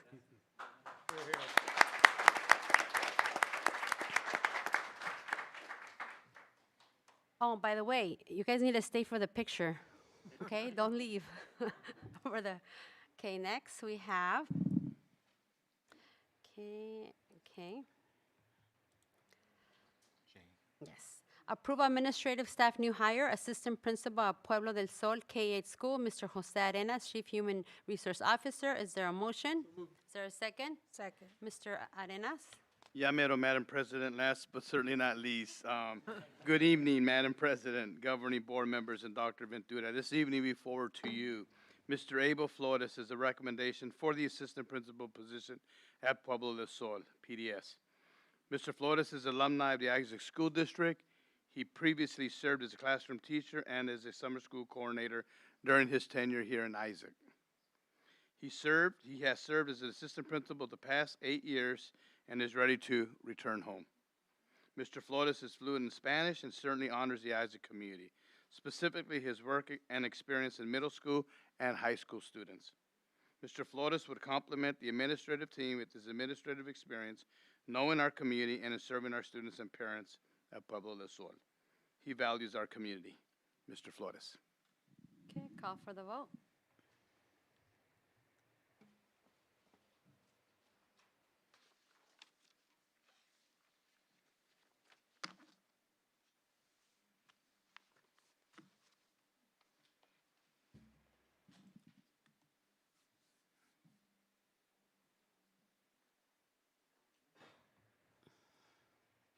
Okay, motion carries. Congratulations.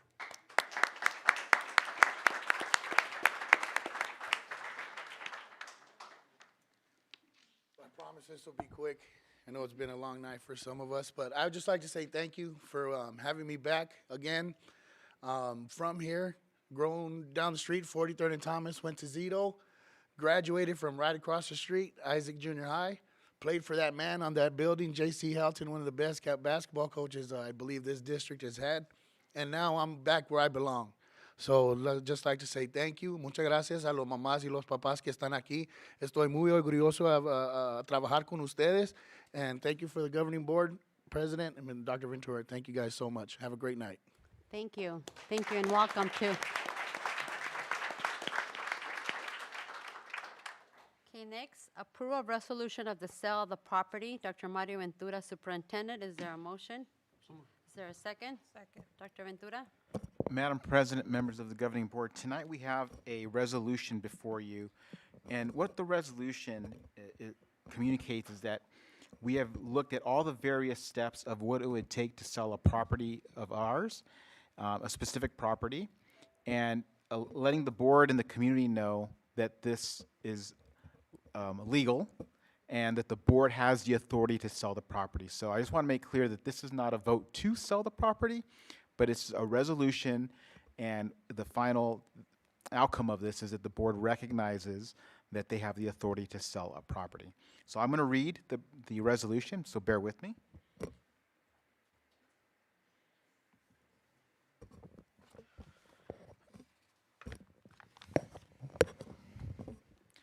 A resolution of the Governing Board of Isaac School District Number 5 of Maricopa County, Arizona, a political subdivision of the state of Arizona regarding the disposition of 3.42 acres of district property located at 3101 West McDowell Road, Phoenix, Arizona.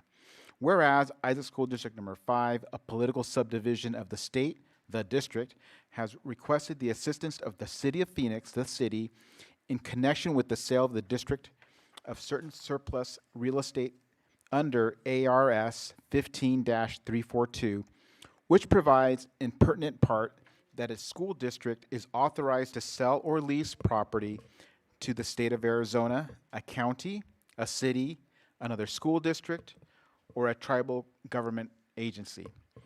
For a public purpose, if the sale or lease of the property will not affect the normal operations of a school within the school district. And whereas the district owns 3.20 acres of real estate property located at 3101 West McDowell Road, City of Phoenix, Maricopa County, Arizona. The property, which the school district, school board of the school district has determined is no longer necessary for the operation of the district, and the sale of such property will not affect the normal operations of the remaining schools within the district.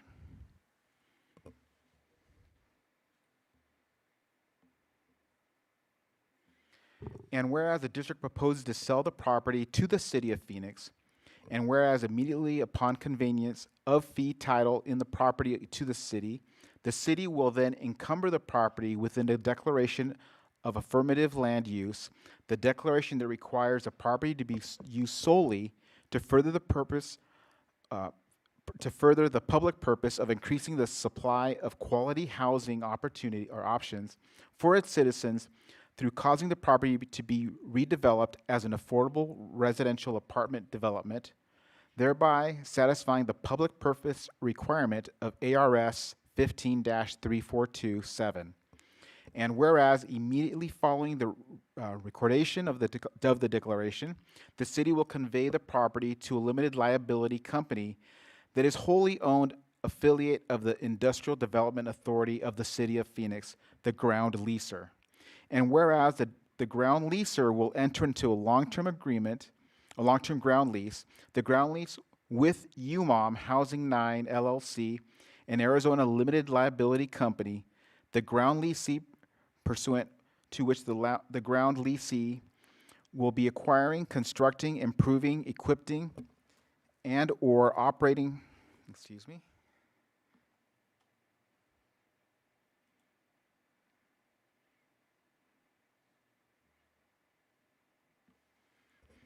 or operating a qualified residential rental housing project to be comprised of 92 units, a portion of which will be set aside for occupancy by low to moderate income tenants in accordance with the declaration on the property, the project. Now, therefore, it is resolved by the governing board, the Isaac School District Number 5 is authorized to sell the identified property to the City of Phoenix, Arizona, for the purposes described above. The resolution is effective immediately upon adoption.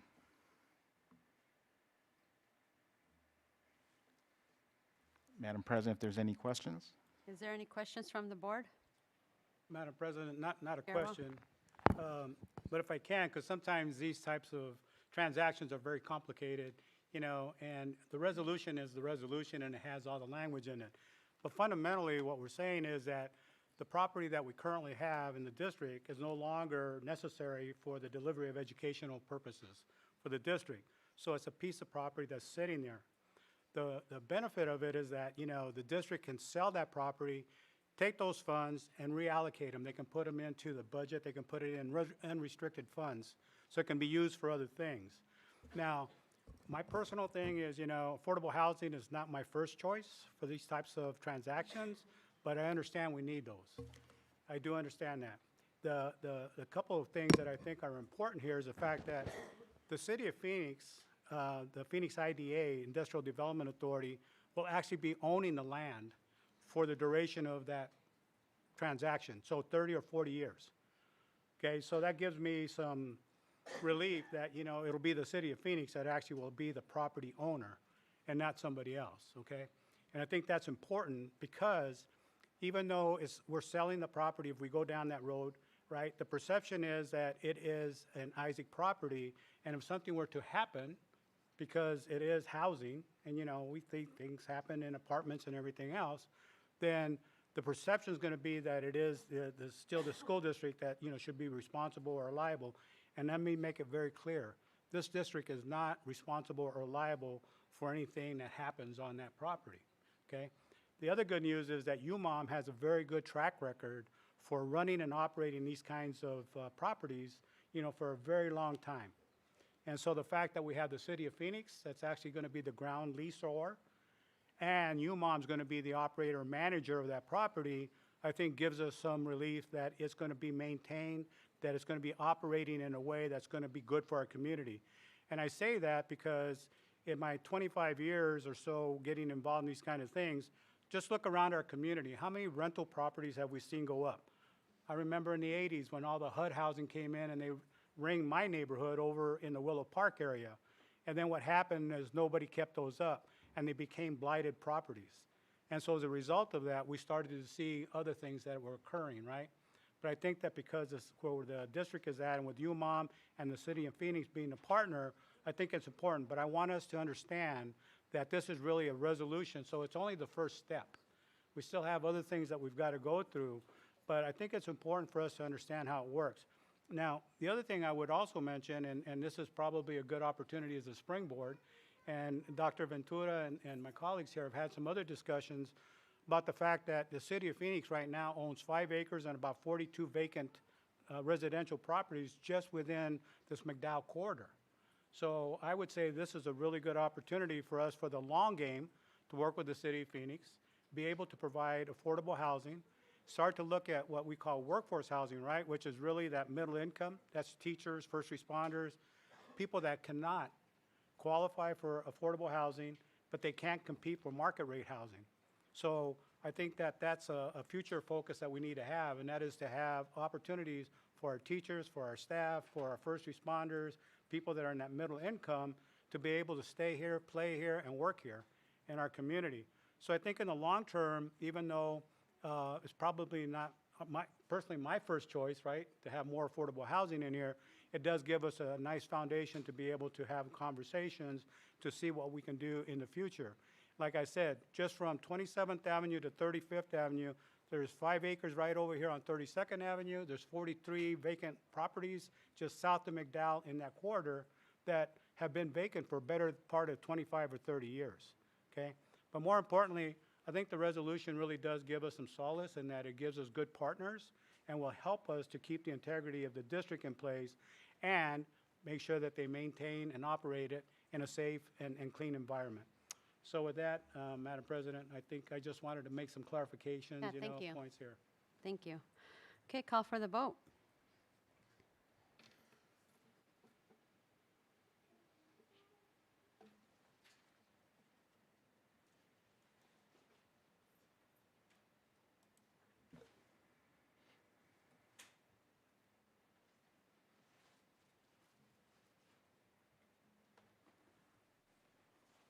Okay, motion carries. Next, approval of rescheduling the June 22nd regular governing board meeting to Tuesday, June 20th at 5 p.m. Dr. Mario Ventura, Superintendent, is there a motion? Is there a second? Second. Dr. Ventura? Madam President and members of the Board and Isaac Committee, I'm asking that we move the board meeting from Thursday, the 22nd, to Tuesday, June 20th. I have been asked to represent Arizona on a National Equity Forum. It'll be a year-long appointment, and the first meeting falls on that Thursday. So I'm respectfully asking the board if they would move their meeting, our meeting, so that I may attend. Okay. Any questions? No? Okay, call for the vote.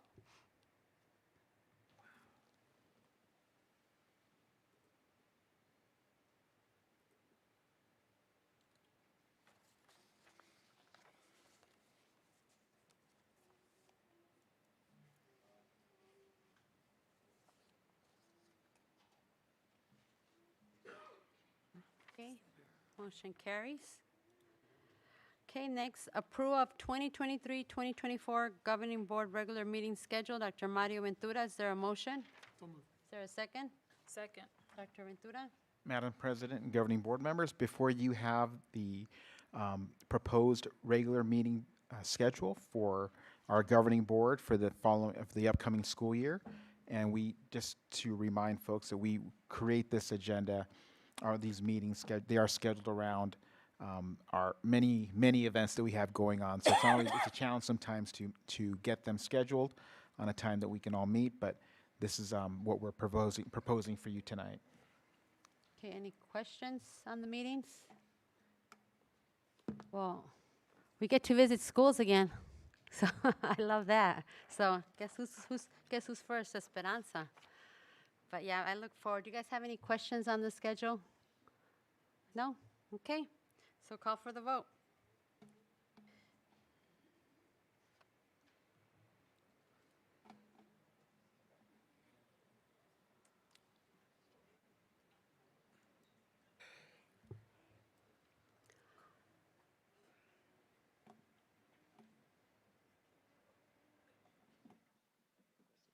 Okay, motion carries. Before we move on, a los padres de familia que están aquí, como vamos a hacer las juntas en las escuelas como les hicimos el año, que pasó, cualquier cosa que les gustaría ver, por favor díganle a sus directores cuando vayamos a sus escuelas, vean el calendario que quieran aprender sobre la mesa directiva o cualquier tema, vayan a su directora para cuando nosotros vamos allá a las escuelas. Este es un momento para, es de ustedes, para ver lo que están haciendo sus hijos, okay? Para que tengan eso en mente. Okay, thank you. So do I have the motion to approve the whole consent agenda? Is there a second? Second. Call for the vote.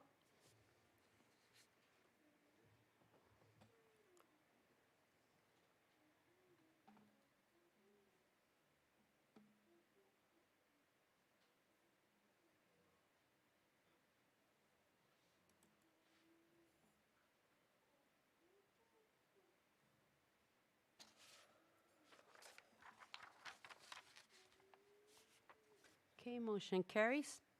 Next, we have call to the public.